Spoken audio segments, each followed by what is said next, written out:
लोकसभा चुनाव के लिए दोनों ही राजनीतिक दलों ने अपनी अपनी तैयारियां शुरू कर दी हैं। छत्तीसगढ़ की गिनती भाजपा और कांग्रेस के बीच सीधे टक्कर वाले राज्यों में की जाती है। ऐसे में इस बार भी लोकसभा चुनाव में मुकाबला रोचक होने की संभावना है। लेकिन साल 2019 में हुए लोकसभा चुनाव के परिणाम पर नजर डाली जाए तो आंकड़े पूरी तरह से भाजपा के पक्ष में रहे हैं, क्योंकि 15 साल बाद सत्ता में लौटी कांग्रेस को विधानसभा चुनाव में एक तरफा जीत मिलने के बाद भी लोकसभा चुनाव में सिर्फ 2 सीटों के साथ असंतोष करना पड़ा था। 5 साल सत्ता से बाहर रहने के बाद 2023 में भाजपा सरकार बनाने में सफल हुई है और मोदी की गारंटी के साथ वो लोकसभा में उतरने जा रही है। वहीं दूसरी ओर कांग्रेस महंगाई, बेरोजगारी, देश की संपत्ति को बेचने जैसे कई मुद्दे को लेकर चुनावी मैदान में उतरने की तैयारी में है। अब इस बीच ऐसी कयास लगाई जा रही है कि भाजपा ने जैसे विधानसभा चुनाव में सांसदों को मैदान में उतारा था, उसी तरह लोकसभा चुनाव में कुछ विधायकों को चुनावी मैदान में उतारा जा सकता है। इस मामले में भाजपा नेता और कैबिनेट मंत्री केदार कश्यप का कहना है कि भाजपा किसी भी कार्यकर्ता को बड़ी जिम्मेदारी दे सकती है। विधायकों को लोकसभा चुनाव लड़ाना है या नहीं, ये पार्टी का शीर्ष नेतृत्व तय करेगा। देखिए, अभी लोकसभा चुनाव होने वाले हैं और उस विषय को लेकर के लगातार भारतीय जनता पार्टी के अलग अलग कार्यक्रम चल रहे हैं और निचले स्तर पर हमारे क्लस्टर की बैठकें होने को तय है और विधानसभा की बैठक होने को तय है और निचले स्तर पर जो रणनीति के तहत पे हम लोगों ने विधानसभा का चुनाव लड़ा, उसी रणनीति को आगे बढ़ाते हुए हम लोकसभा का चुनाव भी लड़ेंगे। इस बात की भी है कि मंत्री बीच बीच में रिपोर्ट भी अपनी देंगे अपने कामों का, जो कि 100 दिनों का लक्ष्य रखा है आप लोगों ने। बिल्कुल, मंत्रियों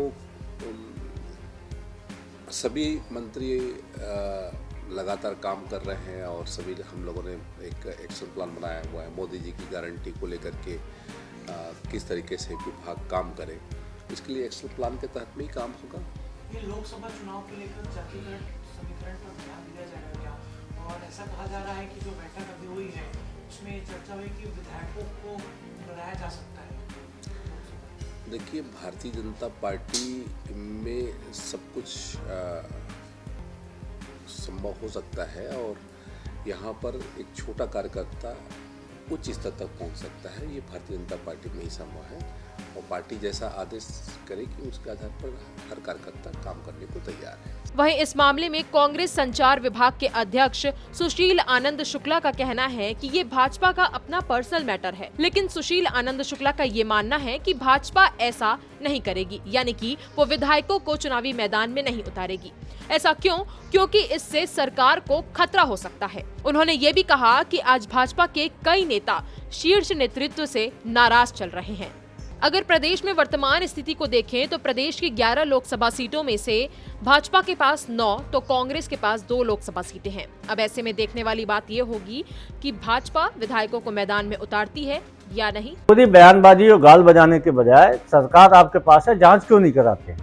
जब कांग्रेस की सरकार थी तो कहीं पे कोई आपराधिक घटना होती थी तो आप उसे टारगेट किलिंग बताते थे। इस घटना के बारे में आपका क्या मानना है? यदि यह टारगेट किलिंग है तो इस टारगेट किलिंग के पीछे कौन है? क्यों नहीं जारी करते? दरअसल भारतीय जनता पार्टी से सरकार संभाल नहीं रही है। जब से भारतीय जनता पार्टी की सरकार आई है लगातार गोलीबारी हो रही है, गोली मार के लोगों की हत्याएं हो रही हैं। राजधानी में गोली चल गई, सरेआम दौड़ा दौड़ा के चाकू से मर्डर कर दिया गया। कोरबा में यही स्थिति बनी, बस्तर में यही स्थिति बनी। छत्तीसगढ़ में अराजक तत्वों के हौसले बुलंद हो गए हैं।